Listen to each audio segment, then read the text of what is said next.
এখন এক গ্রুপ বের হয়েছে, কোরআনের কথা বললে, কোরআন দিয়ে রাষ্ট্র পরিচালনার কথা বললে এগুলা নাকি ধর্ম ব্যবসা।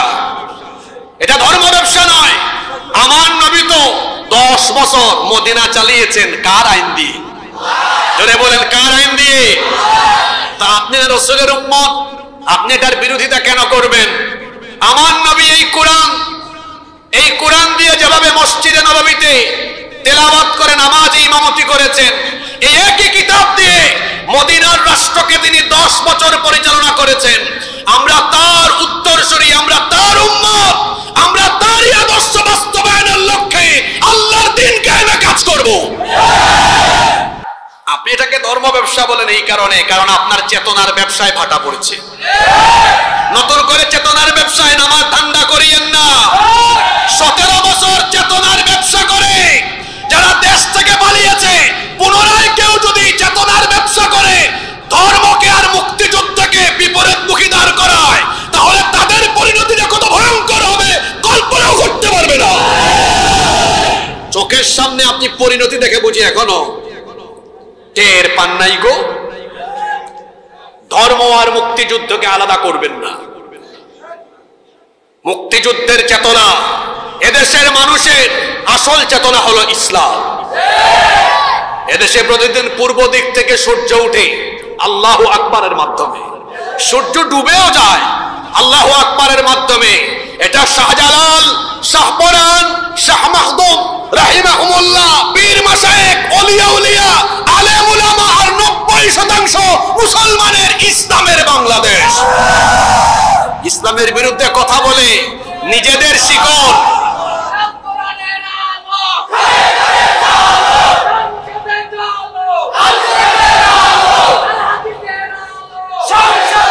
যে ছেলেটা স্লোগান দিল, তাকায় দেখেন তো এই ছেলেটাকে, এটা জেন জি। এরপরে মাহফিলে ওই আলফা জেনারেশনও আছে। আমি শুন, আপনারা ঠিক ঠিক বলেন করে, আপনারা ঠিক বলার কি? আপনি বললেও কোরআনের কথা ঠিক, না বললেও বরং ঠিক ঠিক না বইলা মাহফিলে ফজিলতের কথা শুনলে বলবেন সুবহানাল্লাহ, আল্লাহর বরত্বের কথা শুনলে বলবেন আল্লাহু আকবার। মাহফিলে রুহানিয়ত ফিরে আসবে, আধ্যাত্মিকতা ফিরে আসবে ইনশাআল্লাহ। এই ছেলেটার দিকে আমি আপনাদের মনোযোগ আকর্ষণ করলাম কেন দেখেন না? এই ছেলেরা, ওই আলফা জেনারেশনের এরা এখন আর চোর ডাকাত দুর্নীতিবাজদেরকে বাংলাদেশ পরিচালনায় দেখতে চায় না। এইরকম জেনারেশন জি আর পরবর্তী আলফা জেনারেশন, এরা আলেম উলামা আর ইসলামপন্থীদের নেতৃত্বে কোরআনের বাংলাদেশ দেখতে চায়। এদের সেন্টিমেন্ট বুঝে আগাতে হবে। আশ্চর্য ব্যাপার, আবার সমাজে অনেক অজ্ঞ মুসলমান আছে যারা তাদের জীবনকে 2 ভাগ করে নিয়েছে। দেখা যায় তারা জীবনকে 2 ভাগ করে শুধু ধর্মীয় ক্ষেত্রে তারা কোরআনকে গ্রহণ করেছে। এই জন্য নামাজে তারা কোরআন তেলাওয়াত করে, রমজান মাসে কোরআন দিয়ে তারা খতমে তারা বিশেষ করে। আবার কোন লোক মারা গেলে তারা কোরআন তেলাওয়াত করে সওয়াব বখশায় দেয়। কোন ব্যবসা প্রতিষ্ঠান উদ্বোধনের আগে তারা কোরআন তেলাওয়াত করে, বিয়ে শাদীর আগে কোরআন তেলাওয়াত করে। শুধু এটাকে তারা তেলাওয়াতের কিতাব, খতমের কিতাব, তাবিজের কিতাব, ঝাড়ফুঁকের কিতাব হিসাবে গ্রহণ করেছে। কিন্তু তার পরিবার চলে, সমাজ চলে, রাষ্ট্র চলে তাগুত আর শয়তানের দেওয়া মতবাদের ভিত্তিতে। আল্লাহ তাআলা বলছেন যারা তাদের জীবনকে 2 ভাগ করে নিয়েছে তারা আদৌ পরিপূর্ণ ঈমানদার হতে পারেনি। যে আল্লাহর কোরআন দিয়ে আপনি আপনার নামাজ পরিচালনা করেন, সে আল্লাহর কোরআন দিয়ে আপনি আপনার পরিবার পরিচালনা করবেন। যে আল্লাহর কোরআন দিয়ে আপনি আপনার মসজিদ পরিচালনা করেন, সে আল্লাহর কোরআন দিয়ে আপনি আপনার সভ্যতা, সমাজ এবং রাষ্ট্র পরিচালনা করবেন। কিন্তু আশ্চর্য ব্যাপার, আপনার সমাজের দিকে তাকিয়ে দেখেন, বিয়ে শাদীর অনুষ্ঠানে বিয়ের আগের দিন বিয়ে বাড়িতে ছেলে মেয়ে একত্রিত হয়ে গায়ে হলুদের অনুষ্ঠান করে, নাচ গান বাজনার আয়োজন করে, আর বিয়ের দিনে হুজুর ডেকে এনে তারপরে হুজুরকে বলে বিয়ের খুতবা দেন। হুজুর তখন কোরআন থেকে 2-3টা আয়াত তেলাওয়াত করে। আশ্চর্য কথা, কোরআন তেলাওয়াত দিয়ে বিয়ে পড়ানো হয়, কিন্তু সেই বিয়েতে খুতবার আগে পরে কোরআন বিরোধী কাজ কারবার হয়। দোকানপাট উদ্বোধনের আগে হুজুর ডেকে এনে কোরআন তেলাওয়াত করে দোকান উদ্বোধন করে, কিন্তু সেই দোকান বা ব্যবসা প্রতিষ্ঠান কোরআন বিরোধী কাজ কারবারে চলে, ওজনে কম দেয়, সেখানে মিথ্যা বলে প্রতারণা করে ভেজাল পণ্য বিক্রি করে। পার্লামেন্ট উদ্বোধন হওয়ার আগে কোরআন তেলাওয়াত করে, কিন্তু সেই পার্লামেন্টের অধিবেশনে আবার কোরআন বিরোধী আইন পাশ করে। এমনি ভাবে মুসলমান কোরআনকে শুধু তেলাওয়াতে সীমাবদ্ধ রেখে কোরআন বিরোধী কাজ কারবার করে। যারা নিজেদেরকে ইমানদার বলে দাবি করে তারা ইমানদার আদৌ হতে পারেনি, বরং তারা হলো ইমানদার নামের আস্ত একটা মুনাফিক। রব্বুল আলামিন কোরআনুল কারীমের 4 নম্বর সূরা সূরাতুন নিসা এর 61 নম্বর আয়াতে স্পষ্ট ভাষায় বলেছেন, মুনাফিকদেরকে চিনতে পারবা। ওয়া ইযা কিলা লাহুম তাআলাউ ইলা মা আনজালাল্লাহু ওয়া ইলার রাসূলি রাআইতাল মুনাফিকিনা ইয়াসুদ্দুনা আনকা সুদুদা। আল্লাহ তাআলা বলছেন, আর যখন এদেরকে বলা হয় আল্লাহ যা নাজিল করেছেন আল্লাহর বিধানের দিকে আর রাসূলের তরিকার দিকে ফিরে আসো, ও নবী এমন কথা বললে পরে মুনাফিকদেরকে দেখবেন রাআইতাল মুনাফিকিনা ইয়াসুদ্দুনা আনকা সুদুদা, দেখবেন মুনাফিকরা পাশ কাটিয়ে চলে যায়। মুনাফিক চিনা বড় কঠিন। কেউ যদি বলে হুজুর আমি বেশি হিন্দু দেখবো, কোথায় যাব? ভারতে যান, কোটি কোটি হিন্দু আছে। কেউ যদি বলে হুজুর আমি বৌদ্ধ দেখবো, কোথায় যাব? চীনে যান, মিয়ানমারে যান, কোটি কোটি বৌদ্ধ আছে। কেউ যদি বলে হুজুর আমি খ্রিস্টান দেখবো, কোথায় যাব? আমেরিকায় যান, ইংল্যান্ডে যান। কেউ যদি বলে হুজুর আমি ইহুদি দেখবো, কোথায় যাব? ইসরায়েলে যান। কিন্তু নোয়াখালীর কেউ যদি প্রশ্ন করে বসে হুজুর আমি মুনাফিক দেখবো, কোন দেশে যাব? মুনাফিকের জন্য বাংলাদেশে যাওয়া লাগবে না, আপনার এলাকায় আপনার গ্রামে এমনকি এখানের ভেতরেও মুসলমানের বেশ ধরে মুনাফিক লুকিয়ে থাকতে পারে। তার মানে মুসলমান আছে যেখানে মুনাফিক আছে। মুনাফিক আপনি চিনতেও পারবেন না। মাথায় ধবধবে সাদা টুপি, গায়ে ধবধবে সাদা পাঞ্জাবি, ধবধবে সাদা পায়জামা, দেখলে মনে হয় যেন ফেরেশতা জান্নাত থেকে পালিয়ে এসেছে। এমন একটা সুরত ধরে চলাফেরা করে। মুনাফিক চেনাও যায় না, কারণ সে নামাজেও যায়, রোজাও রাখে, হুজুরদের সাথে থাকে, মাহফিলেও আসে, আবার তলে তলে ইসলাম আর মুসলমানদের শেকড় কাটে। মুনাফিক যারা আল্লাহর আইন কোরআনের আইন চায় না, তারা আপনাদের মসজিদে ইমাম সাহেব যদি জুমার দিনে বয়ান করতে গিয়ে বলেন সম্মানিত মুসল্লিবৃন্দ আমাদের এই মসজিদ আল্লাহর আইনে চলবে, কোরআনের আইনে চলবে, সভাপতিও বিরোধিতা করবে না, সেক্রেটারিও বিরোধিতা করবে না, ক্যাশিয়ারও বিরোধিতা করবে না, গ্রামের একজন মুসল্লিও বিরোধিতা করবে না, বরং সবাই হাত তুলে হুজুরকে সাপোর্ট দিয়ে বলবে হুজুর আপনি সত্যি কথাই বলেছেন, আমাদের এই মসজিদ কোরআনের আইনে চলুক, আল্লাহর আইনে চলুক। হুজুর যদি শুধু খুশি হয়ে পরবর্তী পয়েন্টে বলে যে কোরআনের আইনে মসজিদ চলবে, সেই কোরআনের আইনে আমার সমাজ চলবে, দেশ চলবে, এই কথা বলার পরে দেখবেন কিছুক্ষণ আগে হুজুরকে বাহবা দিয়েছে যারা, হুজুরের চাকরি খাওয়ার জন্য উঠে পড়ে লেগে যাবে তারা। কি গো ভাই, একটু আগে না আপনি হুজুরকে বাহবা দিলেন, এখন আপনি হুজুরকে তার চাকরি খাওয়ার জন্য লেগে পড়লেন কেন? আমার দেশে কোরআন দিয়ে মসজিদ চলুক, একজন মানুষও এটার বিরোধিতা করবে না, কিন্তু যখনই বলবেন যে আল্লাহর কোরআন দিয়ে মসজিদ চলবে, সে আল্লাহর কোরআন দিয়ে সমাজ চলবে, দেশ চলবে, তখন দেখবেন এক গ্রুপ বের হয়ে বলবে হুজুর রাজনীতি করার জায়গা পান না, হুজুরকে বলবে ধর্ম ব্যবসায়ী, বলে কি বলে না? ইসলাম দিয়ে কোরআন দিয়ে দেশ পরিচালনা ধর্ম ব্যবসা নয়, বরং ইসলাম দিয়ে দেশ পরিচালনা রাসূলের আদর্শ। তিনি 1 বছর আর 2 বছর নয়, আল্লাহর কোরআন দিয়ে মদিনার রাষ্ট্র পরিচালনা করেছেন 10 বছর।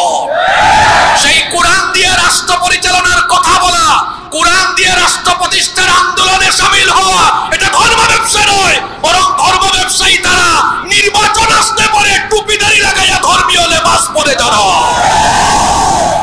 ইলেকশন আসলে পরে মাথার মধ্যে স্লোগানগুলো একবারে দিয়েন, কারণ শুরুতে দিলে আপনারা টায়ার্ড হয়ে যাবেন। তো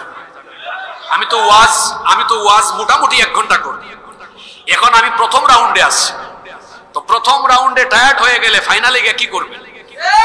যেন এনার্জি সেভ করেন, এনার্জি কি করেন, সেভ করেন। আজকের বিষয় কিন্তু খুব গুরুত্বপূর্ণ। আগে আমরা এই বিষয়ে কথা বলতে পারি নাই।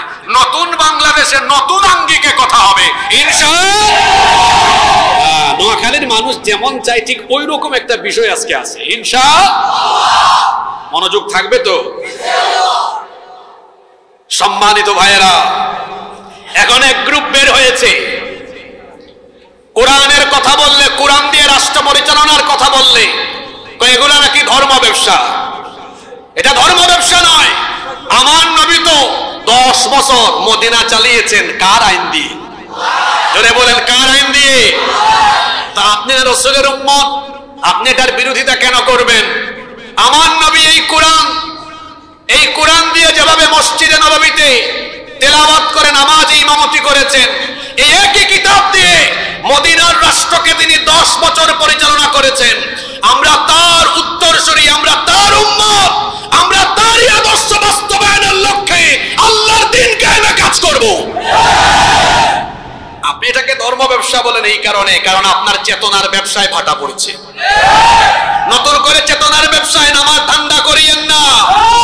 17 বছর চেতনার ব্যবসা করে যারা দেশ থেকে পালিয়েছে, পুনরায় কেউ যদি চেতনার ব্যবসা করে ধর্মকে আর মুক্তিযুদ্ধকে বিপরীতমুখী দাঁড় করায়, তাহলে তাদের পরিণতিটা কত ভয়ঙ্কর হবে কল্পনাও করতে পারবে না।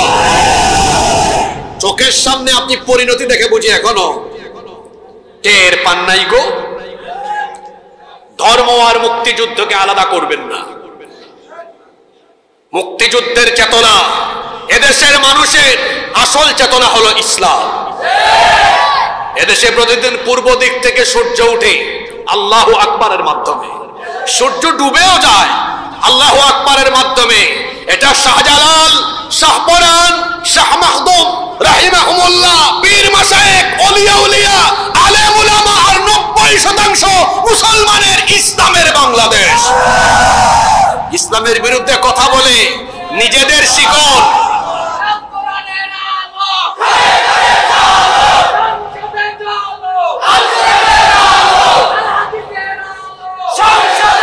যে ছেলেটা স্লোগান দিল, তাকায় দেখেন তো এই ছেলেটাকে, এটা জেন জি। এরপরে মাহফিলে ওই আলফা জেনারেশনও আছে।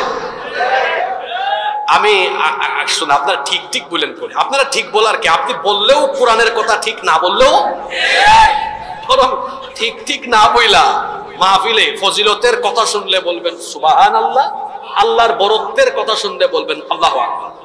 মাহফিলে রুহানিয়ত ফিরে আসবে, আধ্যাত্মিকতা ফিরে আসবে ইনশাআল্লাহ। এই ছেলেটার দিকে আমি আপনাদের মনোযোগ আকর্ষণ করলাম কেন দেখেন না? এই ছেলেরা, ওই আলফা জেনারেশনের এরা এখন আর চোর ডাকাত দুর্নীতিবাজদেরকে বাংলাদেশ পরিচালনায় দেখতে চায় না।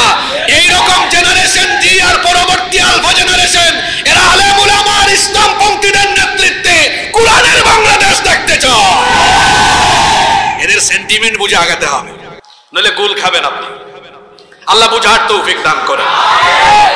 সম্মানিত ভাইয়েরা, তাহলে কোরআন হলো নূর। কোরআন হলো কি? নূর, আলো। আমরা কি আলোকিত বাংলাদেশ চাই কি চাই না? সবাই আলোকিত বাংলাদেশ চান তো? আলোকিত বাংলাদেশ পেতে হলে আমাদের আইনে আলোকিত বাংলাদেশ হওয়ার সম্ভাবনা বেশি না আল্লাহর আইনে বেশি? আল্লাহর আইনে সম্ভাবনা বেশি। আজকে আমার আলোচনার টপিক হলো কেন কোরআনের আইন একটা দেশের জন্য দরকার, কোরআনের আইনের প্রয়োজনীয়তা। মোট 10টি পয়েন্ট আপনাদের সামনে তুলে ধরব ইনশাআল্লাহ। আপনারা কি কয়েক মিনিট ধৈর্য ধরে আমার কথাগুলো, আসলে কথা আমার না, সুবহানাকা লা ইলমা লানা ইল্লা মা আল্লামতানা ইন্নাকা আনতাল আলিমুল হাকিম। একটা কথাও তো আমার না। আমার আল্লাহ আমাকে তৌফিক না দিলে আমার জবানও খুলবে না। আমি আল্লাহর সাহায্য চাইছি। আল্লাহ ঠেলে দেওয়া, শিখিয়ে দেওয়া কথাগুলো আমি জাস্ট আমার জবান দিয়ে আল্লাহ বলাবেন। আল্লাহর এই কথাগুলো শোনার তৌফিক, সেই সবর কি আপনাদের হবে ইনশাআল্লাহ? ইনশাআল্লাহ। কেন রাষ্ট্রীয়ভাবে কোরআনের আইন দরকার? আগে তো লাভ লস জানা দরকার। যদি লাভ হয় তাহলে আজকে আমরা দলমত নির্বিশেষে একমত হয়ে যাব। ইনশাআল্লাহ। মনে রাখবেন, কোরআন যেমন সবার, কোরআন কি সাম্প্রদায়িক না সার্বজনীন? তেমনি আমরা আলেম ওলামা কোন দলের পক্ষে কথা বলি না, আমরা হুজুররাও সবার। এখানে ভাববেন না যে হুজুররা কোন দলের দালালি করে, অসম্ভব।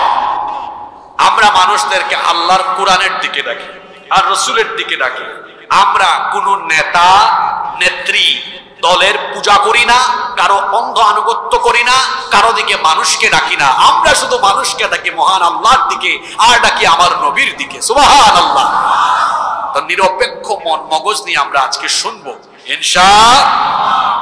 কেন একটি দেশের জন্য কোরআনের আইন দরকার? আমরা কয়টা কারণ বলবো, জোরে বলেন, পারলে নোট করে নিয়ে যান একদম। এক, এজন্য কোরআনের আইন দরকার কারণ কোরআনের আইন হলো ত্রুটি মুক্ত, জটিলতা মুক্ত। কথা কি বললাম? ত্রুটি মুক্ত, জটিলতা মুক্ত। মানুষ যখন আইন বানানোর কাজে হাত দেয়, আচ্ছা আপনারা তো একটা কথা প্রায় সময় বলেন, মানুষ মাত্রই ভুল, মানুষ মাত্রই ভুল। এজন্য এই মানুষ যদি দেশ পরিচালনা, সমাজ পরিচালনার জন্য আইন বানানোর কাজে হাত দেয়, ও মানুষ হিসাবে ভুল করে বসতে পারে। যার কারণে দেখবেন পৃথিবীর যে সকল দেশে মানুষের তৈরি করা আইন দিয়ে দেশ চলে, এই আইনগুলা ফিক্সড না, কিছুদিন পর পর এগুলা সংশোধন হয়। সংশোধন হয় না, এগুলো চেঞ্জ হয়, সংযোজন বিয়োজন হয়। এই বাংলাদেশের সংবিধানও ৭১-এর পরে বহুবার পরিবর্তন হয়েছে, সংস্করণ হয়েছে, বাস জায়গা হচ্ছে না। আহারে একটু আগাবে কেমনে, এখানে তো চিপাচিপি হয়ে গেছে। তো পিছনে অনেকে দাঁড়িয়ে আছেন, আমি স্বেচ্ছাসেবক ভাইদেরকে বলবো পর্দাটা খুলে দেন আর একটু জিকির করেন, সামনে এগিয়ে আসেন, জিকিরের সাথে সাথে দাঁড়ানো ভাইদেরকে বসার জায়গা করে দেন। লা ইলাহা ইল্লাল্লাহ, লা ইলাহা ইল্লাল্লাহ, লা ইলাহা। কেউ কথা বলবেন না, প্রাণ ভরে জিকির করেন। লা ইলাহা ইল্লাল্লাহ, লা ইলাহা ইল্লাল্লাহ, সুবহানাল্লাহ ওয়ালহামদুলিল্লাহ, ইল্লাল্লাহ, লা ইলাহা ইল্লাল্লাহ, লা ইলাহা, লা ইলাহা, লা ইলাহা ইল্লাল্লাহ মুহাম্মাদুর রাসূলুল্লাহ সাল্লাল্লাহু। এই তো সুন্দর একটা পরিবেশ হয়ে গেছে, আলহামদুলিল্লাহ পড়েন। এক নাম্বার কারণ, এজন্য কোরআনের আইন দরকার। কোরআনের আইন ত্রুটি মুক্ত, জটিলতা মুক্ত। মানুষের বানানো আইনে ভুল থাকবে, জটিলতা থাকবে। কেমন জটিলতা থাকবে? সে যদি আইন বানানোর সুযোগ পায়, তাহলে আইনকে এমন জটিল করে রাখবে, সে মানুষের সুবিধার জন্য আইন বানাবে না, জনগণের সুবিধার জন্য আইন বানাবে না। সে তার নিজের ক্ষমতায় থাকার সুবিধা আর দলের আশেপাশের মানুষদের সুবিধা বিবেচনা করে আইন বানাবে। কথাকে বোঝা যায়? আপনাদের মনে হয় এই ভুলটা কখনো করবেন না যে যারা আইন বানায়, সংবিধান বানায়, কোনোদিনও ভাবিয়েন না আপনাদের কল্যাণে বানায়। তারা আগে নিজের স্বার্থ বিবেচনা করে। সে দেখি আমি একটু লং টার্ম ক্ষমতায় থাকার কোনো একটা ফন্দি এখানে আঁকতে পারি কিনা, আমার দলের লোকদেরকে সুযোগ সুবিধা দেওয়ার মতো করে আইনটাকে সংবিধান সংশোধন করি। দেখবেন যারাই যখন ক্ষমতায় আসে সংবিধানে হাত দেয়, ও সংবিধান বদলায়, পরিবর্তন করে নিজেদের সুযোগ সুবিধা মতো। এই জন্য দেখা যায় একটি দেশের সংবিধান যেখানে মানুষের তৈরি করা আইন দিয়ে চলে, বারবার বারবার পরিবর্তন হয়। আপনারা আমাকে বলেন তো, আল্লাহ আমাদেরকে যে জীবন বিধান দিয়েছেন ১৫০০ বছর হয়ে যাচ্ছে, আজ পর্যন্ত কি কোরআনের একটা হরফ, এমনকি নুকতা পরিবর্তন হওয়ার দরকার পড়েছে? কিয়ামত পর্যন্ত এটা কি পরিবর্তন হবে? কোনোদিনও আর পরিবর্তন হবে না, হওয়ার সম্ভাবনাও। এজন্য আল্লাহ কিতাবের শুরুতেই বলে দিয়েছেন, যালিকাল কিতাবু লা রাইবা ফীহি হুদাল লিল মুত্তাকিন। এটা এমন কিতাব যার মধ্যে সন্দেহ আছে, এ ব্যাপারেও সন্দেহ করা যায় না। আল্লাহু আকবার। আমাদের দিকে তাকান, মনে করেন হুজুর আর আমি একটা উদাহরণ দিই। আমিও তো মানুষ, তিনিও মানুষ।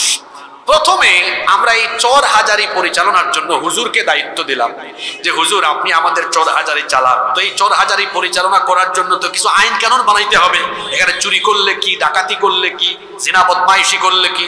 তো হুজুর কি করলেন, সুন্দর কিছু আইন কানুন বানালেন নিজে নিজে। হুজুর এক সময় রিটায়ার্ডে গেলেন। এরপরে আপনারা কি করলেন, আমাকে চোর হাজারের দায়িত্ব দিলেন। আমি চিন্তা করলাম আমি যে দলের মানুষ, আমার দলের আশপাশে সব চোর আর বাটপার, একটু চুরির আইন, ডাকাতির আইন হালকা করে দেই যাতে এরা চাঁদাবাজি চুরি টুরি করতে পারে। আমি একটু আইন কানুনটা নিজের সুবিধা মতো কি করলাম, সংশোধন করলাম। এরপরে আমার পরে যিনি আসবেন উনি আবার হাত দিবেন, উনি উনার মতো চেঞ্জ করবেন। এভাবে যদি বারবার বারবার মানুষের হাত দ্বারা আইন সংশোধন হয়, সংযোজন বিয়োজন হয়, আল্লাহর কসম এই সংবিধান পরিবর্তনের দ্বারা দেশের জনগণের ভাগ্য বদলাবে না। আমার কথা মিলিয়ে নেন, যারাই যখন সংবিধানে হাত দেয় মানুষের ভাগ্য বদলাবার কথা বলে, তারা নিজেদের শার্ট প্যান্ট বদলায়, মোবাইল বদলায়, গাড়ি বদলায়, বাড়ি বদলায়। মানুষের ভাগ্য বদলায় না, মানুষের ভাগ্য বদলাবে একমাত্র আল্লাহর কোরআন দিয়ে। এখন আবার হুজুরের কাছে চলে যান, হুজুর আপনি নিজে আইন বানাতে পারবেন না, আপনি এই এলাকা চালান, কোরআন দিয়ে চালান। হুজুর রিটায়ার্ড করলেন, আমাকে দায়িত্ব দিলেন। আপনারা বললেন হুজুর আপনিও চালান, কিন্তু নতুন করে আইন বানাতে পারবেন না, কোরআন দিয়ে চালান। তাহলে বোঝা গেল কোরআনের আইন থাকলে ব্যক্তির পরিবর্তন হবে, কিন্তু আইনের কোনো পরিবর্তন হবে না। বাংলাদেশের মুসলমান জেনারেশন জি, যুবক তরুণ ছাত্র ভাইয়েরা, আপনাদেরকে বলছি আপনাদের রক্ত, জীবন আর ত্যাগের বিনিময়ে এই নতুন বাংলাদেশ আমরা পেয়েছি। এই নতুন বাংলাদেশের পরিবর্তনের জন্য আর মানুষের মন গড়া আইন মতবাদ দিয়ে এই বাংলাদেশের স্বপ্ন দেখে লাভ নাই। এই বাংলাদেশে আমরা গণতন্ত্র দেখেছি, এই বাংলাদেশে আমরা মানুষের দেওয়া তন্ত্রমন্ত্র দেখেছি। সব কিছু দেখা শেষ, বাকি আছে ইসলাম তন্ত্র, কোরআন তন্ত্রের বাংলাদেশ। বাংলাদেশের মানুষের ভাগ্য বদলাবার জন্য মানুষের তৈরি করা আইন নয়, কারণ এই আইনের ত্রুটি, এত আসতে বললেন কেন, ত্রুটি জটিলতাও আছে। জটিলতা কেমন আছে, যে আইন বানাবে তার নিজের স্বার্থে বানাবে। এজন্য আল্লাহ কামটা করছেন কি দেখেন, গুরুত্বপূর্ণ যা কিছু আছে, যা মানুষের নিত্যদিন কাজে লাগে, আল্লাহ এগুলো মানুষের হাতে দেন নাই। যেমন আপনারা বলেন তো, আমি কিছু কথা বলি, এগুলো আপনাদের ডেইলি দরকার কি দরকার না বলবেন। আলো, সবাই বলেন আলো, বাতাস, পানি, আগুন, অক্সিজেন, এগুলো কোন দেশের সরকারের হাতে না আল্লাহর হাতে? এগুলো যদি আল্লাহ মানুষের হাতে দিতেন, মানুষ ক্ষমতা পাইলে যে স্বৈরাচার হয় তার বিরুদ্ধে আন্দোলন করলে বলতো যতক্ষণ পর্যন্ত আমার আনুগত্য না করবে আলো, বাতাস, পানি, আগুন, অক্সিজেন কিছুই দিব না, আগে আমার পায়ে পড়ো তারপর দিব। আল্লাহ তাআলা এই জন্য নিত্য প্রয়োজনীয় জিনিসগুলো মানুষের হাতে দেন নাই। আল্লাহ তো জানেন এই মানুষ ক্ষমতা পাইলে, ফেরাউন তো জালিম হয়েছে, নমরুদও জালিম হয়েছে। ফেরাউন নমরুদ নামে দুনিয়ায় কেউ নাই, কিন্তু তাদের ভাই বোন হয়ে তাদের চরিত্র লালন করে এমন মানুষ দুনিয়াতে ছিল, আছে, সামনে আসতে পারে। এজন্য আল্লাহ তাআলা নিত্য প্রয়োজনীয় জিনিসগুলো মানুষের হাতে দেন নাই, রেখে দিয়েছেন কার কাছে? দেখেন তো, এগুলো যদি আল্লাহ দিয়ে দিতেন তা কারবারটা কি হইতো? কারবারটা কি হইতো? আপনারা জুলাই আগস্টে যা করেছেন, ফেরাউনের দল বলতো অক্সিজেন দিব না, একদম মাইরা ফেলবো, আগুন দিব না, পানি দিব না। সামান্য একটু ইন্টারনেট কন্ট্রোলিং তাদের হাতে ছিল, ইন্টারনেট বন্ধ করে দিয়ে রাতের অন্ধকারে বাড়িতে ঢুকে ঢুকে খুনিরা মানুষ হত্যা করেছে। এই খুনের বিচার বাংলাদেশে অবশ্যই করতে হবে। বর্তমান এই সরকারকে বলবো, শুধু সংস্কার সংস্কার করে মুখে ফেনা তুললে হবে না। আমার কলেজের টুকরা ছাত্র ছাত্রীদেরকে যারা খুন করেছে সেই খুনিদের বিচার অবশ্যই করতে হবে। সম্মানিত ভাইয়েরা, কষ্ট হচ্ছে আপনাদের? তাহলে এক নাম্বার, কোরআনের আইন এই জন্য দরকার, আল্লাহর আইন ত্রুটি যুক্ত না ত্রুটি মুক্ত, জটিলতা যুক্ত না জটিলতা মুক্ত। দুই, কেন কোরআনের আইন দরকার? যদি কোরআনের আইন সমাজে প্রতিষ্ঠিত না হয়, তাহলে কোরআনের অসংখ্য আয়াত কোরআনের কিতাবের পৃষ্ঠার ভিতরে বন্দী থাকবে, এগুলোর বাস্তবায়ন আর কোনোদিন হবে না। যেমন ওয়াসসারিকাতু ওয়াসসারিকাতু ফাকতাউ আইদিয়াহুমা, ওয়াসসারিকু ওয়াসসারিকাতু ফাকতাউ আইদিয়াহুমা, চোর পুরুষ হোক আর নারী হোক অপরাধ প্রমাণিত হলে তার হাত কেটে দাও। আপনারা বলেন তো, ইসলামী রাষ্ট্র যদি না থাকে তাহলে এই আয়াত কোনোদিন বাস্তবায়ন হবে না কোরআনের পৃষ্ঠার ভিতরে বন্দী থাকবে? বন্দী থাকবে। এরকম কোরআনের একটা দুইটা আয়াত না, যদি কোরআনের আইন রাষ্ট্রে প্রতিষ্ঠা না হয় অসংখ্য আয়াত কোরআনের এই পৃষ্ঠার ভেতরে বন্দী থাকবে। এখন নোয়াখালীর মানুষ, আপনারা বলেন তো, এই শত শত আয়াত আল্লাহ তাআলা যে দিলেন রাষ্ট্র পরিচালনার জন্য, এই আয়াতগুলো কি শুধু তেলাওয়াতে খতমে সীমাবদ্ধ থাকবে নাকি রাষ্ট্র ব্যবস্থার দরকার আছে? এগুলো তো রাষ্ট্র পরিচালনার জন্য আল্লাহ দিয়েছেন। যদি কোরআনের আইন প্রতিষ্ঠা না হয় এগুলো কিতাবের পৃষ্ঠাই বন্দী থাকবে, বাস্তবায়ন কোনোদিন হবে? এজন্য কোরআনের আইন দরকার আছে না নাই? নাম্বার 3, কেন একটি সমাজ বা রাষ্ট্রে কোরআনের আইন দরকার? একটি সমাজ বা দেশকে, সেই দেশের মানুষকে ন্যায় বিচার, সুবিচার নিশ্চিত করার জন্য কোরআনের আইন দরকার। কারণ কোরআনের আইন যেখানে আছে সুবিচার সেখানে আছে। আল্লাহর নবী বলেছেন, মান ক্বালা বিহি সাদাকা, এই কোরআন থেকে যে কথা বলে সে সত্য কথা বলে। ওয়ামান আমিলা বিহি উজরা, যে কোরআন অনুযায়ী আমল করে তাকে পুরস্কার দেন কে? ওয়ামান হাকামা বিহি আদালা, আর এই কোরআন দিয়ে যারা বিচার করে তারা মানুষের মধ্যে ন্যায় বিচার কায়েম করে। যেই সমাজে, যেই দেশে কোরআন দিয়ে বিচার ফয়সালা হয় না, সেই সমাজে, সেই দেশে দেখবেন বিচারের নামে অবিচার করে নিরপরাধ মানুষকে অপরাধী বানায় সাজা দেওয়া হয়। কিন্তু কোরআনের আইন যেখানে আছে সেখানে সুবিচার আছে। দেখেন, আপনাদেরকে একটা হাদিস শোনাই, একটা ঘটনা শোনাই। ঘটনাটা কি বলবো? আল্লাহ নবী তো 10 বছর মদিনার রাষ্ট্র চালিয়েছেন আল্লাহর কোরআন দিয়ে। নবীজি মদিনা চালিয়েছেন, জুড়ে বলেন কার আইন দিয়ে? আল্লাহর আইন দিয়ে তিনি মদিনা রাষ্ট্র পরিচালনা করছেন। একবার আল্লাহ নবীর আদালতে মাখজুমিয়া গোত্রের কুরাইশি একজন নারী চুরির অপরাধে তাকে আদালতে সুপর্দ করা হলো। মহিলার বিরুদ্ধে অভিযোগ হলো তিনি চুরি করেছেন, এই অভিযোগে তাকে আনা হলো। অত্যন্ত নামি দামি বংশের মহিলা ছিলেন। এই মহিলাকে যখন আদালতে প্রেরণ করা হলো, মদিনায় সাহাবায়ে কেরাম পারস্পরিক কথা বলা শুরু করেছেন। এত সম্ভ্রান্ত বংশের একজন নারী, আল্লাহর নবী যদি বিচার করতে গিয়ে কোরআন মোতাবেক হাত কাটার রায় দিয়ে দেন তাহলে তো ওই বংশের মুখে চুনকালি পড়ে যাবে, এই বংশের মান ইজ্জত নষ্ট হয়ে যাবে।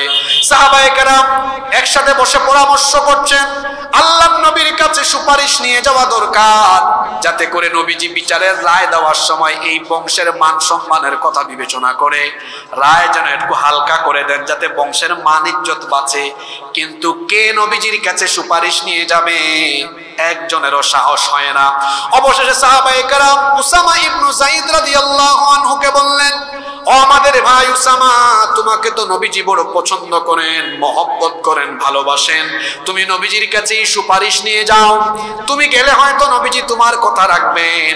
উসামা ইবনে যায়েদ রাদিয়াল্লাহু আনহু সকলের অনুরোধের ভিত্তিতে তিনি যখন নবীজির কাছে সুপারিশ নিয়ে গেলেন, আল্লাহর নবী এই কথা শুনে পরিস্থিতি এমন হয়ে গেল আসমান যেন তার মাথায় ভেঙে পড়ার উপক্রম হয়ে গেল। আল্লাহর নবী সকল সাহাবীদেরকে ডাকলেন, ডাকার পরে বললেন, সাহাবীরা, শুধুমাত্র বংশমর্যাদা ভালো হওয়ার কারণে সেই বংশেরই একজন নারী অপরাধ করার পরেও তোমরা বলতেছো রায় হালকা করে দেওয়ার জন্য। ও আমার সাহাবীরা শোনো, আজকে আদালতের কাঠগড়ায় এই সম্ভ্রান্ত বংশের নারী না হয়ে যদি আমার আদরের মেয়ে, কলিজার টুকরা মেয়ে ফাতেমা হতো, আমার নিজের মেয়ে বলে আদর, ভালোবাসা আর মহব্বতের টানে আমি রায় হালকা করতাম না, বরং ন্যায় বিচার কায়েমের জন্য আমি রাষ্ট্রপ্রধান হয়ে আমি আমার মেয়ের ব্যাপারে হাত কাটার রায় দিয়ে দায়িত্ব জল্লাদের হাতে তুলে দিতাম না। কারণ জল্লাদ ভাবতে পারে রাষ্ট্রপ্রধানের মেয়ে, কিভাবে আমি কি করি, বিচারে যেন দণ্ডবিধি 100 ভাগ কায়েম হয়, সেই জন্য আমি জল্লাদের হাতে দায়িত্ব না দিয়ে আমি রায় দেওয়ার পরে বাপ হয়ে নিজের মেয়ের হাত নিজেই কেটে ফেলতাম। আল্লাহু আকবার বলেন, আল্লাহু আকবার। এই হলো কোরআনের রাষ্ট্রের বিচারের নমুনা, যেখানে নিজের মেয়ে ছেলে হলেও ছাড় নাই। আর মানুষের তৈরি করা আইন দিয়ে দেশ শাসনের সুবিচারের নমুনা হলো নিজের আত্মীয় স্বজন, নিজের ভাই বোন আর নিজের দলের মানুষ হলে 7 খুন হলেও মাফ। দেখেন না, আশেপাশে তার দলের মানুষ চুরি করবে কিন্তু কোনো কথা বলবে। এই হলো মানুষের বানানো আইন দিয়ে দেশ পরিচালনার সুবিচারের নমুনা। যেই সমাজে, যেই দেশে মানুষের তৈরি করা আইন দিয়ে দেশ চলে, সেই সমাজের বিচার ব্যবস্থা হয় এমন, তার মতের তার আদর্শের বিপরীত কেউ হলে যদি তার ক্ষমতার জন্য হুমকি হয়, তাহলে নিরপরাধীকে অপরাধী সাজাইয়া মিথ্যা মামলায় সাজা ভোগ করায় কিংবা মিথ্যা মামলায় ফাঁসি দিয়ে হত্যা করে।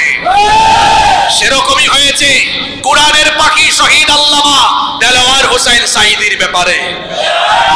যুদ্ধাপরাধ, মানবতা বিরোধী অপরাধ, এটা জাস্ট ছিল একটা নাটক। এই মিথ্যা নাটক মঞ্চস্থ করে যখন তারা এই নাটক প্লে করে বাস্তবায়ন করতে পারে নাই, ফাঁসি দিতে পারে নাই, জনগণের রোষানলে পড়ে তাকে অন্যায়ভাবে কারান্তরীণ করে শেষ পর্যন্ত ভারতকে খুশি করার স্বার্থে চিকিৎসার নামে তাকে কারাগারে হত্যা করা হয়েছে, চিকিৎসার নামে তাকে হাসপাতালে হত্যা করা হয়েছে। এই রকম আরো অসংখ্য নিরপরাধী মানুষকে অন্যায়ভাবে হত্যা করা হয়েছে। এই দেশে যদি 50 বছর পরে কারো বাপের বিচার হয়, তাহলে এইরকম নিরপরাধ মানুষকে যারা হত্যা করেছে 18 কোটি মানুষ সেই খুনের বিচার করেই ছাড়বে। সম্মানিত ভাইয়েরা, বলছিলাম মানুষের তৈরি করা আইন দিয়ে যে সমাজ বা দেশ চলে, সেখানে বিচার পাওয়া যায় না। বিচারের নামে কি হয়? অবিচার হয়। বাস পুরায় একজন, মামলা খায় আরেকজন। কিন্তু কোরআনের আইন যে সমাজে বাসে দেশে থাকবে, সেখানে কোনো অবিচার মানুষের উপর হবে। কারণ কোরআনের মধ্যে ন্যায় বিচারের কথা বলেছেন কে? জুমার দিনে ইমাম সাহেবের মুখ থেকে সানি খুতবায় প্রায় আপনারা একটা আয়াত শুনেন, সূরা নাহলের 90 নম্বর আয়াত। আল্লাহ তাআলা কোরআনে কারীমে আদেশ দিয়েছেন, পড়েন আমার সাথে, ইন্নাল্লাহা ইয়া'মুরু বিল আদলি ওয়াল ইহসান ইলা আখিরিল আয়া। নিশ্চয়ই আল্লাহ তোমাদেরকে আদল, ন্যায় বিচার এবং সদাচারের আদেশ দিচ্ছেন। সুবহানাল্লাহ পড়বেন না? অন্য আয়াতে আল্লাহ তাআলা বলছেন, ওয়া ইযা হাকামতুম বাইনান নাসি আন তাহকুমু বিল আদল। কোরআনে কারীমের 4 নম্বর সূরা নিসায়ের 58 নম্বর আয়াতের মাঝখানে এটা আছে। আল্লাহ বলেছেন, যখন তোমরা মানুষের মধ্যে বিচার ফয়সালা করবে, তখন তোমরা মানুষের মাঝে ন্যায় বিচার কায়েম করবে। কোরআনের ন্যায় বিচারের আদেশ দিয়েছেন কে? আস্তে বলবেন না, জোরে বলেন, কে? নাম্বার 4, কেন কোরআনের আইন দরকার? কোরআনের আইন থাকলে পরে সকল মানুষের অধিকার প্রতিষ্ঠিত হবে, নারী তার অধিকার পাবে। আজ নারী সম্পদের অধিকার থেকে বঞ্চিত, নারী বিভিন্ন জায়গায় লাঞ্ছনা, অবহেলার শিকার হয়। যদি কোনো সমাজে, কোনো দেশে কোরআনের আইন প্রতিষ্ঠা হয়, নারী তার ন্যায্য অধিকার পাবে। কারণ পৃথিবীর বুকে নারীর অধিকার প্রতিষ্ঠা করেছে ইসলাম। আজ যারা নারী অধিকারের কথা বলে, নারী উন্নয়নের কথা বলে, নারী প্রগতির কথা বলে, তারাই দেখা যায় তাদের হাতে নারীরা সবচেয়ে বেশি লাঞ্ছনার শিকার হয়। ইসলাম নারীকে পরিপূর্ণ, পূর্ণাঙ্গ অধিকার দিয়েছে। সুতরাং যদি আল্লাহর আইন প্রতিষ্ঠা হয়, নারী তার অধিকার পাবে, শ্রমিক তার ন্যায্য অধিকার পাবে, এমনকি সকল ধর্মের মানুষও তার অধিকার ফিরে পাবে। আজ আমাদের পাশের দেশ থেকে বলতে শোনা যায়, বাংলাদেশে মৌলবাদ কায়েম হয়ে গিয়েছে, জঙ্গিবাদ কায়েম হয়ে গিয়েছে। এই দেশে দেশে এখন সংখ্যালঘু হিসেবে যারা আছে তারা কেউ আর নিরাপদ নয়। তাদের মুখের ভাষা শুনে মনে হয় মায়ের চেয়ে মাসির দরদ বেশি। সম্মানিত অমুসলিম নাগরিক বৃন্দকে আমরা বলবো, আমাদের এই বক্তব্য যদি আপনারা শোনেন, এই দেশে কোরআন ইসলাম প্রতিষ্ঠিত হলে আপনাদের ভয়ের কোনো কারণ নাই। কারণ মায়ের কোলে শিশু যেমন নিরাপদ, ইসলামী রাষ্ট্রে, কোরআনী রাষ্ট্রে মুসলমানদের কাছে অমুসলিমরাও তেমন নিরাপদ। আপনাদেরকে ভয় দেখায়, আপনাদেরকে এরা উস্কে দিতে চায়। পাশের দেশ থেকে যারা আমাদেরকে জঙ্গি বলে, এরা যে কত বড় অসভ্য আর জঙ্গি তা পৃথিবীর মানুষ জানে। তারা আমাদের ব্যাপারে মিথ্যা অপবাদ দেয়। বাংলাদেশে আমরা নাকি অমুসলিমদের ঘর বাড়ি জ্বালিয়ে দিচ্ছি, আমরা নাকি বাংলাদেশে সংখ্যালঘু নির্যাতন করি। আর আমরা বলি বাস্তব চিত্র হলো এই দেশে অমুসলিম নাগরিকেরা জামাই আদরে আছেন। আমি কি ভুল বলেছি? যারা আমাদেরকে বলে আমরা সংখ্যালঘু নির্যাতন করি, এটা তাদের চরিত্র। গুজরাটে, সিকিমে, হায়দ্রাবাদে, কাশ্মীরে তারা কি করেছে তা পৃথিবীর মানুষ জানে। আমাদেরকে তারা বলে জঙ্গিবাদী, অথচ তারা কত বড় জঙ্গি আর সন্ত্রাসী শোনেন। আমরা তো বাংলাদেশে, এমনকি ভারতবর্ষ থাকতে আমাদের কোনো শাসক কোনোদিনও, এমনকি আমাদের কোনো মুসলমান ভাই বোন কখনো অমুসলিমদের উপাসনালয়ে হামলা চালায়নি। কারণ ইসলাম, কোরআন আমাদেরকে এই শিক্ষা দেয়নি, এজন্য আমরা এটা করি না। কিন্তু যারা আমাদেরকে সন্ত্রাসী বলে, তারা এমন সন্ত্রাসী, এমন জঙ্গি, তারা আমাদের শত শত বছরের ঐতিহ্য, বাবরি মসজিদ দখল করে, রাম মন্দির নির্মাণ করে দুনিয়ার 200 কোটি মুসলমানদের কলিজায় আগুন লাগিয়ে দিয়েছে। তারা আমাদেরকে বলে আমরা নাকি জঙ্গি, আমরা নাকি সন্ত্রাসী। অথচ গুজরাটের কসাই, আরএসএস এর গুন্ডা, উগ্রবাদী চরমপন্থী এই সন্ত্রাসী নরেন্দ্র মোদীর নেতৃত্বে ভারতবর্ষে মুসলমানদের উপরে কি পরিমাণ নির্যাতন হয়েছে তা কারো অজানা থাকার কথা নয়। আমাদেরকে আপনি সাম্প্রদায়িকতার সবক দেন। আমার পূর্বপুরুষরা 750 বছর ভারত শাসন করেছে। ভারতের অর্থনীতির একটা গুরুত্বপূর্ণ অংশ আসে পর্যটন থেকে। সেই পর্যটনের বেশিরভাগ জায়গাগুলো তোমাদের বাপ-দাদারা এগুলো বানায় নাই, সব মুসলমান শাসকদের হাতে করা। দিল্লির সেই কুতুব মিনার, শীষ মিনার, লাল কেল্লা, আগ্রার তাজমহল সহ ভারতবর্ষের সুন্দর সুন্দর অনবদ্য সকল স্থাপনা মুসলমানদের হাতে গড়া। ভারতবর্ষ আমার পূর্বপুরুষরা 750 বছর শাসন করেছে। এই বাংলাদেশে কোনদিন আমরা কোন অমুসলিমের গায়ে হাত তুলি নাই, তুলবো না। কারণ ইসলাম আমাদেরকে এটা শেখায়। পাশের দেশ থেকে বলা হচ্ছে এখন বাংলাদেশে উগ্রবাদ, জঙ্গিবাদ গায়েব হয়ে গিয়েছে। আমার দেশের নাগরিক সম্পর্কে আপনার এত চিন্তা কেন? নিজের চরকায় তেল দেন। হ্যাঁ, আমার দেশ কিভাবে চলবে এটা আমার দেশের মানুষ ঠিক করবে। বিবিসি বলেছে আপনার দেশের 60 কোটি মানুষ এখনো স্বাস্থ্যসম্মত পায়খানা ব্যবহার করতে পারে না। এটা আমার কথা নয়। কার কথা? বিবিসির রিপোর্ট। আপনারা গুগল শরীফে সার্চ করেন, আমার কথা মিলায় দেখেন। আপনার দেশের 60 কোটি মানুষ এখনো স্বাস্থ্যসম্মত পায়খানাই ব্যবহার করতে পারে না, খোলা জায়গায় পায়খানা করে। আপনি আমার দেশ না, নিজের দেশ নিয়ে চিন্তা করেন। এই 56,000 বর্গ মাইলের বাংলাদেশের প্রতিটি নাগরিক এখন সচেতন। এই দেশে কোন দেশের আধিপত্যবাদ কায়েম হতে দেওয়া হবে না। এই দেশ দিল্লির ইনস্ট্রাকশনে চলবে না। বাংলাদেশ চলবে তেমন, বাংলাদেশের মানুষ চাইবে যেমন। দিল্লি যেভাবে চাইবে বাংলাদেশ সেভাবে চলবে। দিল্লি থেকে বলা হয় বাংলাদেশে নাকি অমুসলিমরা নিরাপদে থাকবে না। আমরা আমাদের অমুসলিম সম্মানিত ভাই বোনদেরকে বলতে চাই, আমাদের ইসলাম এত সুন্দর, আমাদের কোরআন এত সুন্দর, ইসলাম আমাদেরকে উগ্রপন্থা শেখায় না, আমাদেরকে চরমপন্থা শেখায় না, আমাদেরকে সন্ত্রাসী হওয়ার দীক্ষা দেয় না, বরং আল্লাহ তাআলা আমাদেরকে শিক্ষা দিয়েছেন।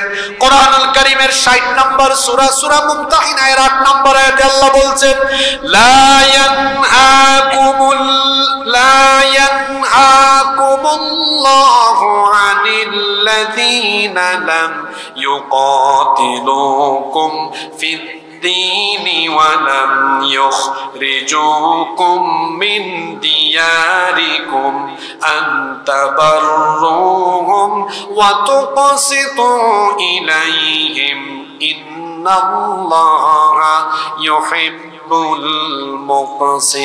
المقسطين। আল্লাহ তাআলা বলছেন, যারা দ্বীনের ব্যাপারে তোমাদের সাথে যুদ্ধে জড়ায়নি এবং যারা তোমাদেরকে ঘর বাড়ি থেকে বিতাড়িত করেনি, সেই সকল মুসলিমদের ব্যাপারে, তাদের সাথে সদাচারের ব্যাপারে এবং ন্যায় প্রতিষ্ঠার ব্যাপারে আল্লাহ তোমাদেরকে নিষেধ করেননি, বরং আল্লাহ তোমাদেরকে আদেশ দিয়েছেন সে সকল অমুসলিমদের সাথে সদাচরণ করো, ন্যায় বিচার করো, তাদের উপর জুলুম করো না। আমাদের কোরআন আমাদেরকে শিক্ষা দিল, অমুসলিমদের সাথে জুলুম করতে নিষেধ করলো, তাদেরকে সম্মান করার কথা বললো, তাদের হক প্রতিষ্ঠার কথা বললো।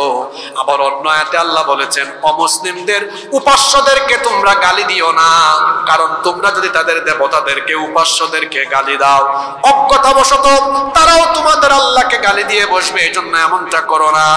এজন্য আল্লাহ কোরআনে কারিমে আমাদেরকে শিখিয়েছেন, অন্য ধর্মের কোন উপাস্যকেও গালি দিও না, এমনকি কোন ধর্মের উপাসনালয়ে হামলা চালাতে নিষেধ করেছেন মুহাম্মাদুর রাসূলুল্লাহ, আমরা বলি সাল্লাল্লাহু আলাইহি ওয়াসাল্লাম। সেজন্য আমরা বলতে চাই, এই দেশে যত মুসলিম ভাই বোনেরা আছেন, আপনাদের টেনশনের কোনো কারণ নাই।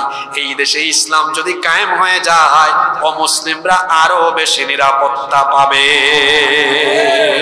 কারণ কোরআনে শান্তি আছে, ইসলামে শান্তি। নাম্বার 5, আপনাদের কষ্ট হচ্ছে নাকি?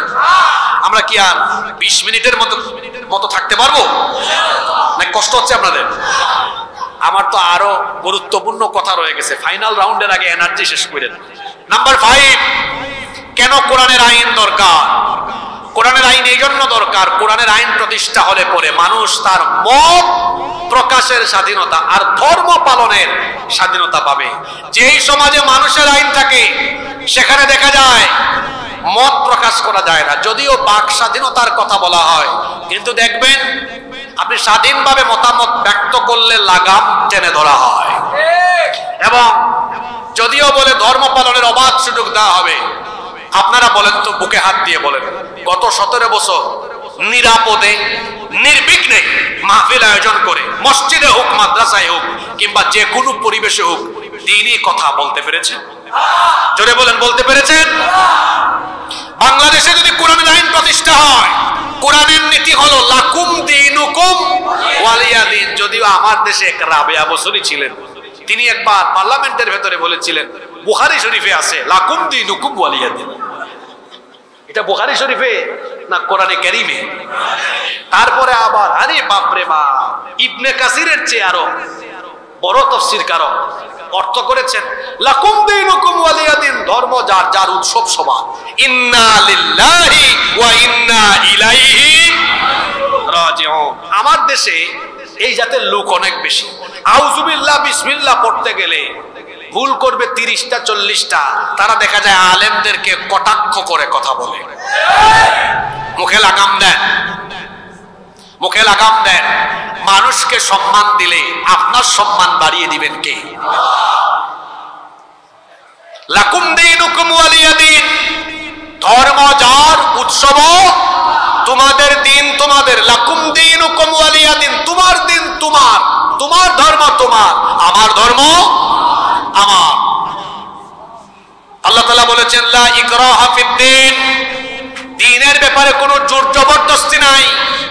ইসলাম যদি কায়েম হয়, কোরআনের আইন যদি প্রতিষ্ঠা হয়, কাউকে কারো ধর্ম পালনে, মত প্রকাশে কোনো প্রকার বাধা বিপত্তি দেওয়া হবে আজকে পাশের দেশ থেকে বলা হচ্ছে এদেশে জঙ্গিবাদের উত্থান হয়ে যদি মৌলবাদ কায়েম হয়ে যায়, তারা কোরআনের আইনকে মৌলবাদ বলে। তাদের কথা অবশ্য ভুল নয়, মৌল শব্দের অর্থ তো ভালো।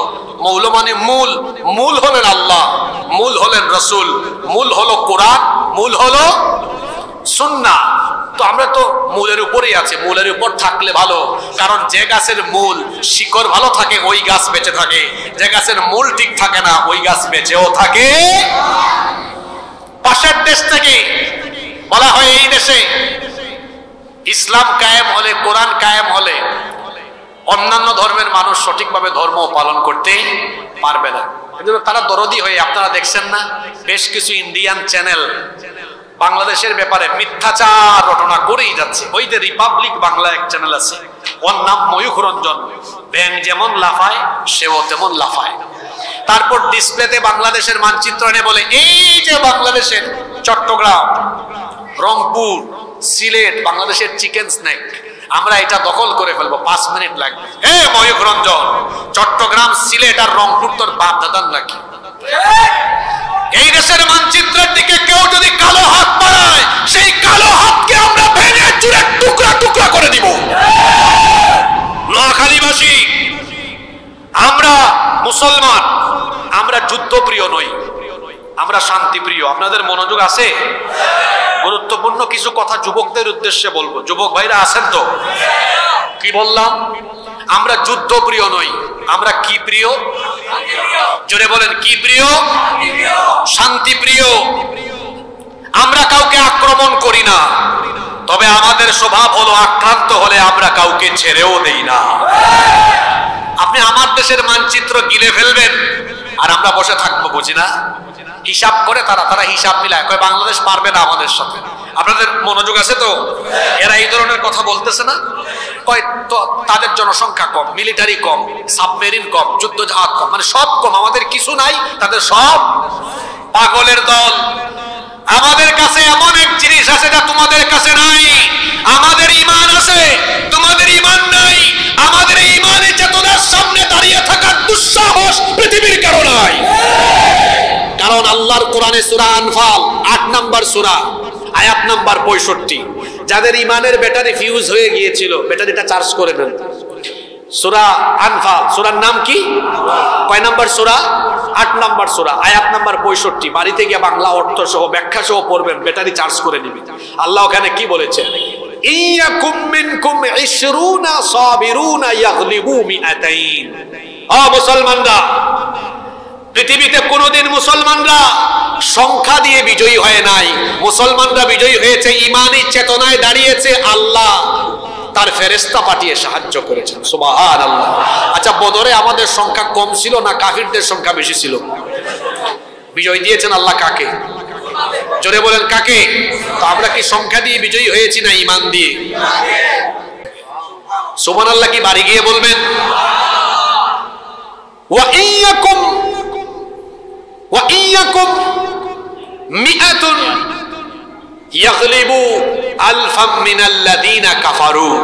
আর ঈমানের উপরে দৃঢ় থাকা ঈমানদারের সংখ্যা যদি হয় 100, 1000 কে মোকাবেলা করতে পারবে। আল্লাহু আকবার। হিসাবটা কে মনে রাখছেন বলেন তো? 20 জনে নোয়াখালীর মানুষ তো ভুলে যাওয়ার কথা না। 20 জনে 200, 100 জনে 1000। একটু ভাগ করেন তো, 1000 ভাগ 100 ফলাফল কত? 10। 200 ভাগ 20 ফলাফল কত? 10। তার মানে যুদ্ধের টাইমে মুসলমানের সংখ্যা একজন হলেও কোয়ালিটিতে, শক্তিতে তার শক্তি হয় 10 গুণ। সুবহানাল্লাহ। এটা আমার হিসাব না আল্লাহর হিসাব? তাহলে আমার দেশে মুসলমান আছে আমার দেশের জনসংখ্যা 18 কোটি, 14 কোটি মুসলমান আছে সংখ্যায়। যদি তারা ঈমান নিয়ে দাঁড়ায় তাহলে 14 কোটি গুণ 10 সমান কত? 140 কোটি। পাগলের দল হিসাব করতেও জানে না, ওরা বলে আমাদের জনসংখ্যা কম। আর আমরা তো বুঝি, আমরা ঈমান নিয়ে দাঁড়ালে 14 কোটি 140 কোটির শক্তি নিয়ে দাঁড়িয়ে যাব। ওখানে আছে 130, তাদের 130 কোটি, এর মধ্যে 30 কোটি আমাদের মার খাওয়া ভাই আছে না? ওখানে আবার 30 কে 10 দিয়ে গুণ করেন, কত হবে? 300 কোটি। আপনারা কি শিলপাটা বলেন না পাটা পুতাইল বলেন? পাটা পুতাইল। তো আমরা সিলটি মাতর লগে আপনার মাত মিলি গেল কিলা বুঝলাম না। আমরা অত কই ফাটা পুতাইল, তোরা সিলটি মাতিলাম, বুঝছেন নি আপনারা? পাটা পুতাইলের মাঝখানে যা দিবেন কি হয়ে যায়? একেবারে পিছে এবলা থেবলা হয়ে যায়। গুজরাটের কসাই নরেন্দ্র মোদীকে বলছি, আমার দেশের মানচিত্রের উপরে কোনো জোর দিবেন না।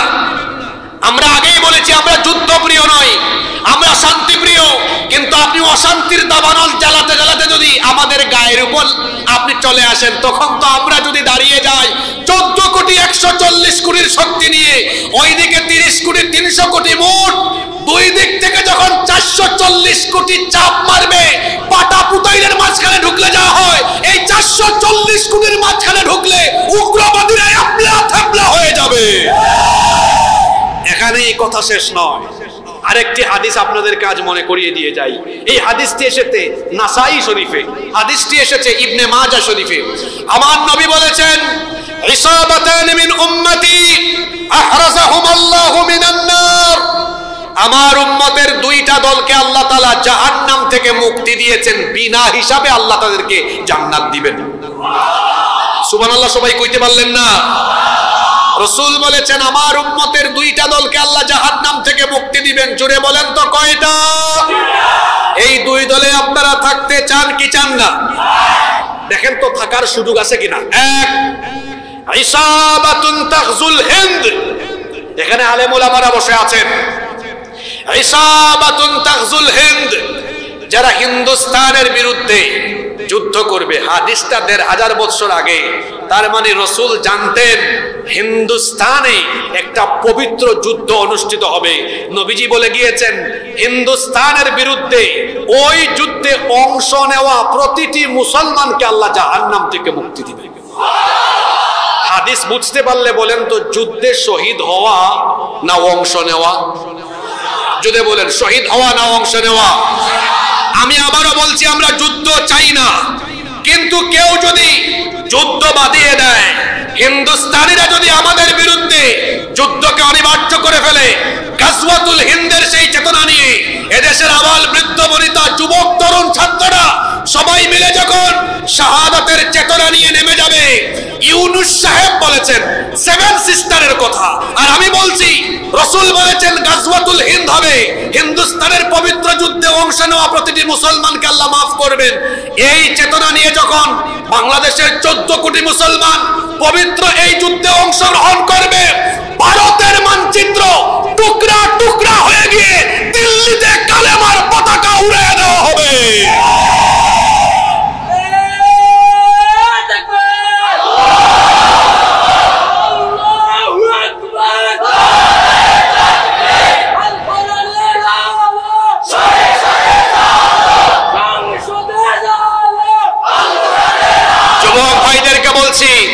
গাজওয়াতুল হিন্দ যদি হায়াত থাকতে পাওয়া যান, ঘরে বসে থাকবেন? কারা কারা এই সুযোগ পাইলে শাহাদাতের চেতনায় সেই পবিত্র যুদ্ধে অংশ নিতে প্রস্তুত? দুহাত তুলে আল্লাহকে দেখান। মাশাআল্লাহ, মাশাআল্লাহ, হাত নামান। আল্লাহ সবাইকে কবুল করেন।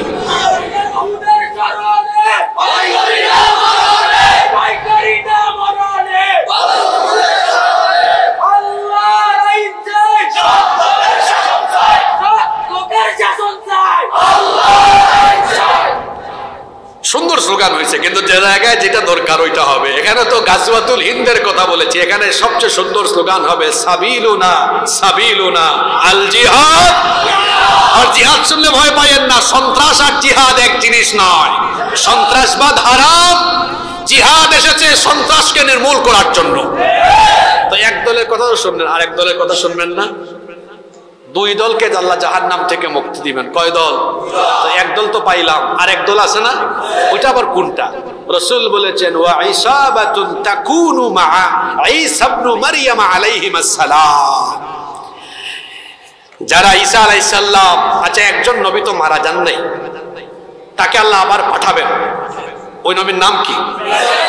তিনি দাজ্জালকে হত্যার জন্য আসবেন। আল্লাহ রাসূল বলেছেন ঈসা আলাইহিস সালামের সাথী যারা হবে যারা তার সাথে অংশ নিয়ে দাজ্জালের মোকাবেলায় ওই যুদ্ধে যাবে, আল্লাহ তাদেরকেও জাহান্নাম থেকে মুক্তি দিবেন। আল্লাহ এই দুই দলে আমাদেরকে কবুল করেন। তাহলে বলছিলাম বেশি লাফালাফি করেন না, নিজের চরকায় তেল দেন গিয়া। এই দেশে কোরআনের আইন প্রতিষ্ঠিত হলে হিন্দু, বৌদ্ধ, খ্রিস্টান, মুসলমান সবাই সুন্দরভাবে বসবাস করবে, কারো অধিকার কেউ হরণ করবে না ইনশাআল্লাহ। বেশি কষ্ট হয়ে যাচ্ছে নাকি? নাম্বার 6 নাম্বার, কোরআনের আইন কেন দরকার? সমাজ থেকে অপরাধ, দেশ থেকে অপরাধ নির্মূল করার জন্য আল্লাহর কোরআনের আইন দরকার।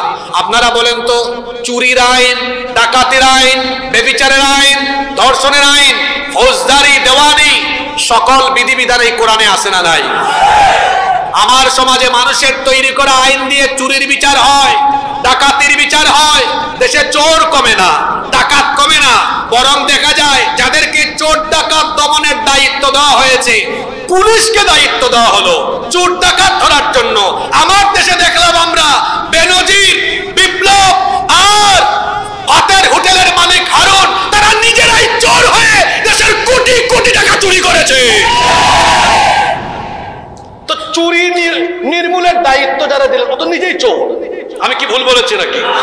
এক বেনজির 2000 কোটি টাকা খায় ফেলছে, আর ভাতের হোটেলের মালিকের ফিরিস্তি এখনো পাই নাই পুরাপুরি।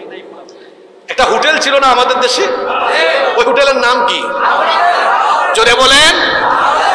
টিভিতে দেখায় সে ভাত খাওয়ায়, আর ভাত খাওয়ানোর আড়ালে তারা নিরপরাধ মানুষ পিটায়। ভুল বলেছি? তো চুরি ডাকাতি তো বন্ধ হচ্ছে না, বরং চুরি ডাকাতি দমনের দায়িত্ব যাদেরকে দেওয়া হয়েছে ওরা নিজেরাই চোর। দেখেন নাই রাবেয়া বসরি বলেছিলেন, আমার বাসার পিয়ন ছিল, কত কোটি টাকার মালিক। আপনারা বলবেন হুজুর ওনারে এত সুন্দর নাম দিলেন কেন রাবেয়া বসরি? আরে বাপ রে বাপ, কি কথা! পার্লামেন্টে আমি ফজরের সময় উঠে, সকালবেলা ঘুম থেকে উঠে সবার আগে কি খুঁজি? কুরআন না। এই বক্তব্য কারা শুনছেন? সবার আগে কি খুঁজি? আপনারা বলবেন হুজুর আপনি কোরআন দিয়ে না ওয়াজ করবেন, ওই কথা আনলেন কেন? তো আমি তো কোরআন দিয়েই বলছি। আপনি নামাজ পড়বেন, অন্যদিকে মানুষ খুন করবেন, এটা কি ইসলামে আছে? আপনি বলেন সকালবেলা ঘুম থেকে উঠে আপনি জায়নামাজ খুঁজেন, আর জায়নামাজ খুঁজে যদি নামাজ পড়েন, আমরা জানি না, পড়লে হয়তো পড়েন, পড়ার পরে তারপরে নিরপরাধ আলেম ওলামা দিয়া জেলখানে ভরেন। এই হলো আপনার ইসলাম পালনের নমুনা। আর নারায়ণগঞ্জে এক কুতুব পাওয়া গেছে 70 রাকাত তাহাজ্জুদ পড়ে। দেখছেন কারবার? কি কুতুব! হায় হায় হায় হায় হায়, কত রাকাত! ওইদিকে 70 রাকাত চলে, আর ওইদিকে আবার মানুষ খুনো। সম্মানিত ভাইয়েরা, চুরি ডাকাতি কমেনি। জেনজির ভাইয়েরা, যাদের ত্যাগ তিতিক্ষায়, যাদের অবদানে আমরা এই নতুন বাংলাদেশ পেলাম, আমরা জানি আপনাদের হৃদয়ের খবর। আমিও তো আপনাদের মতোই একজন যুবক, আমি আপনাদের সেন্টিমেন্ট বুঝি। নতুন প্রজন্ম চায় চোর ডাকাত দুর্নীতিবাজ চাঁদাবাজ মুক্ত বাংলাদেশ। এটা পেতে হলে আল্লাহর আইনের দরকার। কারণ আপনি এই কোরআনের আইন দিয়ে একটা চুরির বিচার করেন, একজন চোরের হাত কেটে দেন, দেশের সব চোর তারের মতো সুদা হয়ে যাবে। একটা ডাকাতির বিচার, ধর্ষণের বিচার কোরআন দিয়ে করেন, সব লুচ্চা বদমাশ তারের মতো সাইজ হয়ে যাবে। এজন্য চুরি ডাকাতি দুর্নীতি লুটপাট সকল অন্যায় অপকর্ম নিধন করে একটি আলোকিত বাংলাদেশের জন্য কার আইন দরকার? জোরে বলেন, কার আইন? বেশি কষ্ট হচ্ছে আপনাদের, তাই না? এই তো আর কিছুক্ষণ। নাম্বার কত নাম্বার আসছি? 6 না 7? 6 শিওর তো আপনারা? ওকে, 6 নাম্বার।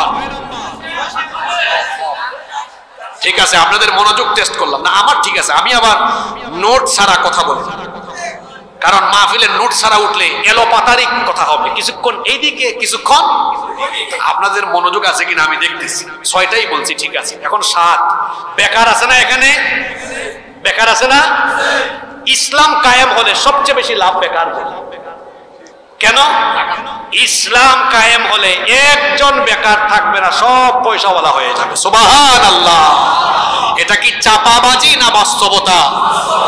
আসেন তো, বাস্তবতা কিভাবে?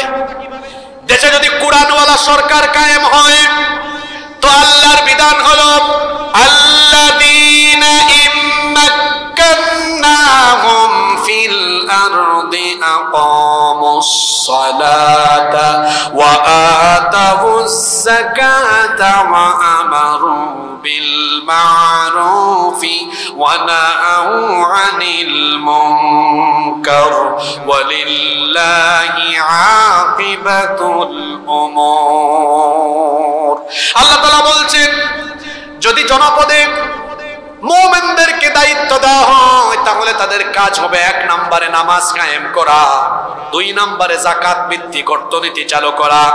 যাকাত ভিত্তিক অর্থনীতি চালু হয়ে গেলে এই দেশের মধ্যে কল্যাণ আসবে, বেকারত্ব দূর হয়ে যাবে, দারিদ্রতা মুক্ত ক্ষুধা মুক্ত একটি দেশ গঠন হবে। কারণ বরকত দিয়ে যিনি ভরপুর করে দিবেন তিনি কে? কোরআনের সমাজ রাষ্ট্র থাকলে একটা আলাদা মন্ত্রণালয় থাকবে, সেই মন্ত্রণালয়ের নাম হলো যাকাত মন্ত্রণালয়। আমার দিকে তাকান, কোরআনের কথাগুলো শুনেন, এটা আমার কথা না, শুনতেছেন তো সবাই? যাকাত মন্ত্রণালয়ের দায়িত্ব কি? সারা দেশের মুসলমানদের সম্পদের হিসাব মন্ত্রণালয়ে থাকবে, কার কত টাকা আছে, কি সম্পদ আছে। এই মন্ত্রণালয় থেকে প্রতি বছর যাকাত উত্তোলন করে আবার যাকাতের টাকাগুলো যাকাতের খাতে ব্যয় করে দেওয়া হবে। আমাদের দেশে অধিকাংশ মানুষ যাকাত দেয়, এদের যাকাত হয় না, কারণ তারা যাকাত দেয় সাধারণ দান সৎকার মতো। এখানে হুজুররা বসে আছেন, আমার উস্তাদুল্লাহ আলেমরা বসে আছেন, জিজ্ঞেস করে দেখেন, আপনি সাধারণ দানের টাকা মসজিদে দিতে পারবেন, মাদ্রাসায় দিতে পারবেন, মসজিদে আপনি কি যাকাতের টাকা দিতে পারবেন? পারবেন না। যাকাতের খাত 8টা, জোরে বলেন কয়টা? যাকাতের উদ্দেশ্য হলো দারিদ্রতা, সমাজ থেকে দারিদ্রতা দূর করা। জোরে বলেন তো কি দূর করা? আমি 2টা উদাহরণ দেই, একটা ছোট করে আরেকটা বড় করে। আমার দিকে তাকান, মনে করেন এখানে এই এলাকায় এই গ্রামে একটা কমিটি গঠন হইল। এই কমিটি আপনাদের গ্রামের যাদের উপর যাকাত ফরজ, যাকাতের টাকা নিল, দেখা গেল এই বছর মোট টাকা পাইছে তারা 2 লক্ষ। জোরে বলেন তো কত লক্ষ? আপনারা কি করবেন জানেন? আপনাদের হিসাব আমি জানি। এই 2 লক্ষ টাকা জন প্রতি 500 টাকা দিয়ে 400 জনকে বন্টন করবেন। চর হাজারিতে 400 জনকে যাকাত দেওয়া হয়েছে। জন প্রতি 500 টাকা দিলে এরা কি আগামী বছর যাকাত দেওয়ার মতো অবস্থায় যাবে না খাওয়ার মতোই থাকবে? এই 2 লক্ষ টাকা 400 মানুষকে না দিয়ে আমার দিকে তাকান, আল্লাহর কথা শোনেন, 4 জন মানুষকে দেন। কয়জন? বলুন হুজুর আপনি 396 জন মানুষের হক মানলেন। শোনেন কেন বলেছি। 4 জন মানুষ, মনে করেন একজন বিধবা নারীকে আপনি একটা সেলাই মেশিন কিনে দিলেন, এই মহিলার পরিবার চালানোর অবস্থা হয়ে গেল, আর কি তাকে কেউ যাকাত দেওয়া লাগবে? একজন বেকার যুবককে আপনি একটা দোকান করে দিলেন, আরেকজনকে একটা ভ্যান, রিক্সা, অটো রিক্সা কিনে দিলেন, আরেকজনকে আপনি ছোট্ট একটা দোকান করে দিলেন। এই 4 জন মানুষ কি আর গরিব থাকবে না? পরিবার চলার মতো অবস্থা হয়ে যাবে। এই বাংলাদেশে আরেকটা উদাহরণ দেই, বাংলাদেশে যদি মনে করেন এই বছর যাকাত মন্ত্রণালয় 1,40,000 কোটি টাকা, কত? 1,40,000 কোটি টাকা যাকাত উত্তোলন করে এরপরে যদি 70 লক্ষ বেকার যুবককে ডেকে এনে প্রতিজনকে 2 লক্ষ টাকা দেয়, বলেন তো এই 70 লক্ষ যুবক কি বেকার থাকবে না স্বাবলম্বী হয়ে যাবে?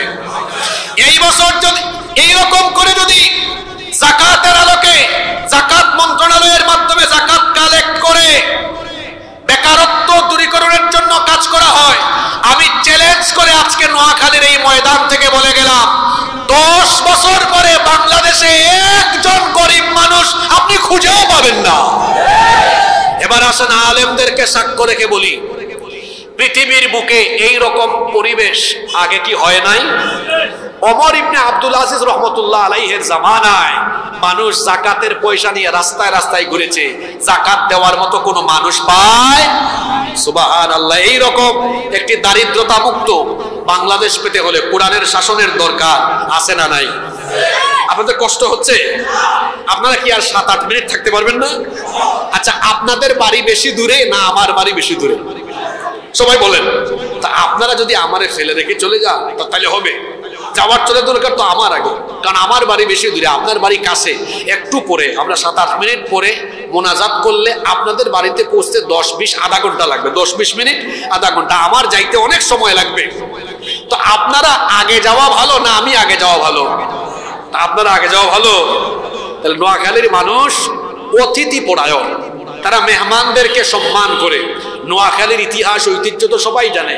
তো এই নোয়াখালীর মানুষ আজকের এই মাহফিলের সুন্দরভাবে সমাপ্তির জন্য কি সবাই মিলে আমরা 7-8 মিনিট আল্লাহর কোরআনের জন্য ধৈর্য ধরে বসে থাকতে পারবো না?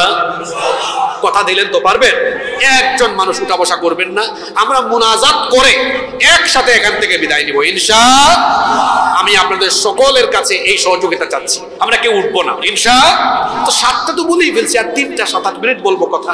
8 নম্বর, কোরআনের শাসন এই জন্য দরকার, কোরআনের শাসন থাকলে সৎ লোকেরা, কোরআনওয়ালারা আমানতদারিতার ভিত্তিতে দায়িত্ব পালন করবে, তখন দেখা যাবে মানুষের দুঃখ বেদনা ঘুচে যাবে। সুবহানাল্লাহ। কোরআনের শাসনের নমুনা কেমন হয় শোনেন। কোরআনের রাষ্ট্র গঠন হয়ে গেলে, কোরআনওয়ালা লোকেরা যখন দায়িত্ব নিবে, তখন পরিস্থিতি এমন হবে সেখানে কোনো খেয়ানত থাকবে না, আমানতদারিতার ভিত্তিতে রাষ্ট্র পরিচালনা হবে। অতীতে কেমন হয়েছিল শোনেন।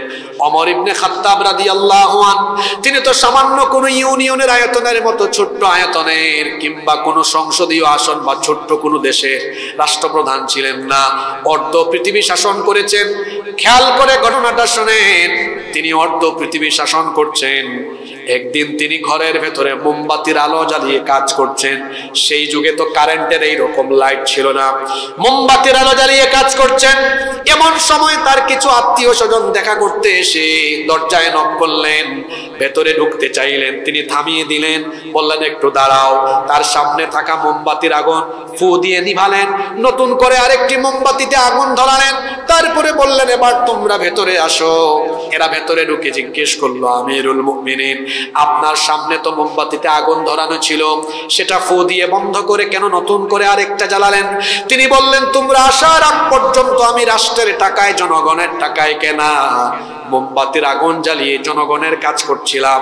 তোমরা যখন আসলে চিন্তা করলাম জনগণের পয়সায় কেনা, রাষ্ট্রের টাকায় কেনা মোমবাতির আগুন জ্বালিয়ে তোমাদের সাথে যদি কথা বলি, জনগণের সম্পদের খেয়ানত হবে, রাষ্ট্রীয় দায়িত্ব পালনে খেয়ানত হবে, কিয়ামতে আমাকে আসামির কাতারে, জালেমের কাতারে দাঁড়াতে হবে। এই ভয় যখন আমার অন্তরে চলে আসলো, সঙ্গে সঙ্গে আমি জনগণের টাকায় কেনা মোমবাতির আগুন ফু দিয়ে নিভিয়ে দিয়ে নিজের টাকায় কেনা মোমবাতির আগুন জ্বালিয়ে তোমাদের সাথে কথা বলছি। এমন যদি হতো আমাদের নেতা হতো, ওমরেরই মতো হতো, আবু বকরের মতো, জনগণের খোঁজ খবর নিত রাত দুপুরে, জনগণের খোঁজ খবর নিত রাত দুপুরে। এরপরে কি জানো? গরিব দুঃখী ভুখা ডাঙা নাহি পাওয়া যেত, যদি আমাদের নেতা হতো, মোরেরই মতো হতো, আবু বকরের মতো। আমরা চাই কি চাই না? কোরআনের শাসন হলে পরে এরকম হবে ইনশাআল্লাহ। নাম্বার 9, কোরআনের শাসন কেন দরকার? রাসূলের আদর্শ বাস্তবায়নের জন্য। কদু খাওয়া সুন্নাত, লাউ খাওয়া সুন্নাত চালু আছে, টুপির সুন্নত চালু আছে, খাবার শেষে মিষ্টি মধু খাওয়া সুন্নত, খাবার শেষে মিষ্টি খাওয়া সুন্নত, এইটাও চালু আছে। আমার সমাজে, আমার দেশে যে সুন্নত মারা গিয়েছে, যে সুন্নতের দাফন হয়েছে, ইন্তেকাল হয়েছে, যে সুন্নত মরা সুন্নত, সেটা হলো রাসূল 10 বছর কুরআন দিয়ে দেশ পরিচালনা করেছেন। সেই মরা সুন্নত জিন্দা করে রাসূলের আদর্শের সঠিক অনুসারী হতে হবে। 10 নাম্বার, সর্বশেষ পয়েন্ট। কথায় আছে, শেষ ভালো যার সব ভালো। কোরআনের শাসন এই জন্য দরকার গো ভাই। এই জমিন আমি আপনি বানাই নাই, আসমান জমিন আমরা কেউ বানাই নাই। জোরে বলেন তো, আসমান জমিন কার? তো আসমান জমিন যদি আল্লাহর হয়, তো এই জমিন কিভাবে চলবে এটা আমরা ভালো জানবো না আল্লাহ ভালো জানবেন?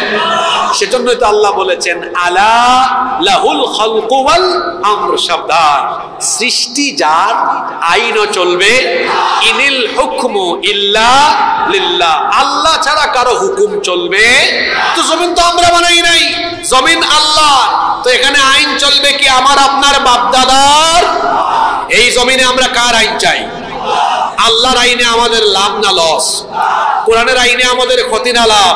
তাহলে আমরা নতুন বাংলাদেশ গড়ার জন্য আজকের এই মাহফিল থেকে কি এই সিদ্ধান্ত নিতে পারি না আমরা কোরআনের বাংলাদেশের জন্য সবাই ঐক্যবদ্ধ থাকব? আওয়াজ তো বড় ছোট হইল, সবাই ঐক্যবদ্ধ থাকতে পারবো ইনশাআল্লাহ। কোরআন কি কোনো রাজনৈতিক দলের কিতাব? কোরআন কি কোনো দলের? কোরআন কি কোনো গোত্রের? এই কোরআন হলো কার? আর নাজিল হয়েছে কার জন্য? মানুষের জন্য। কার জন্য? আমরা কারা? মানুষ। আমাদের জন্য কোরআন এসেছে। এই কোরআনে রয়েছে শান্তি, কোরআনে রয়েছে মুক্তি। আপনি সর্বশেষ কথা শোনেন, আপনি বলবেন হুজুর আজকে এত কথা বললেন কোরআনের আইন নিয়ে, অন্য কোনো টপিক ধরলেন না কেন? এই বাংলাদেশে আজকে আমরা, আমাদের তো বয়স বেশি না, আমার বয়স মাত্র 30 বছর। এর আগে আমাদের উস্তাদরা, আমাদের সিনিয়ররা, মুরব্বীরা দেশের স্বাধীনতার পর থেকে 50 বছরের বেশি সময় ধরে এত ওয়াজ করতেছেন, নসিহত করতেছেন। ওয়াজ নসিহত এটা ইসলামী সংস্কৃতির অংশ, এর মাধ্যমে দাওয়াতি কাজ হয়, দাওয়াতের বড় একটা প্ল্যাটফর্ম। কিন্তু এর মাধ্যমে কি সমাজ থেকে সব অপরাধ দূর হয়ে যাবে? আমি ওয়াজ করে, আমি হাসিবুর রহমান আপনাদেরকে আদেশ করতে পারবো না অনুরোধ করতে পারবো? জোরে বলেন। আমি আদেশ করার কোনো ক্ষমতা রাখি না। আমি আদেশ করে করে আপনাকে বলতে পারবো না আপনি নামাজ না পড়লেই শাস্তি দিব, নামাজে যান, এটা করেন ওইটা করেন, এটা পারবো না। আদেশ দিতে হলে আদেশের জায়গায় থাকতে হয়। আমরা আদেশের জায়গায় কোরআনকে, ইসলামকে নিতে পারি নাই বলে আপনাদের কথা কি বলবো? আমাদের মতো হুজুর জাতি 8 দফা 9 দফা 13 দফা দাবি নিয়ে যায়, অনুরোধ করে দাবি নিয়ে যায় আর মার খায়। আমরা এখনো বুঝলাম না, ইসলামকে অনুরোধের জায়গায় না রেখে আমরা যদি ইসলামকে, কোরআনকে আদেশের মাকামে নিয়ে যেতে পারতাম, আমরা কোনো তাগুতের কাছে গিয়ে আবেদন করে আমরা অনুরোধ করতাম না, আমরা আদেশ করে করে অন্যায়কে বন্ধ করতে পারতাম। এজন্য শুধু মসজিদ মাদ্রাসা নয়, ওই জায়গা পার্লামেন্ট, সেক্রেটারিয়েটের বঙ্গভবনে যেদিন আল্লাহর কোরআন ঢুকবে, অনুরোধ নয় আদেশ দিয়ে দিয়ে অন্যায়কে বন্ধ করে দেওয়া হবে। সেই জায়গায় আমরা কোরআনকে দেখতে চাই কি চাই না? কারা কারা দেখতে চান না হাত তুলেন। যাই হোক, কেউ তুলে নাই, মানে তুলতে গিয়ে আবার নামাই ফেলছে, মনোযোগ আছে। আমরা সবাই আল্লাহর কোরআনের শাসন চাই কি চাই না? কারা কারা চাই হাত তুলেন। মাশাআল্লাহ।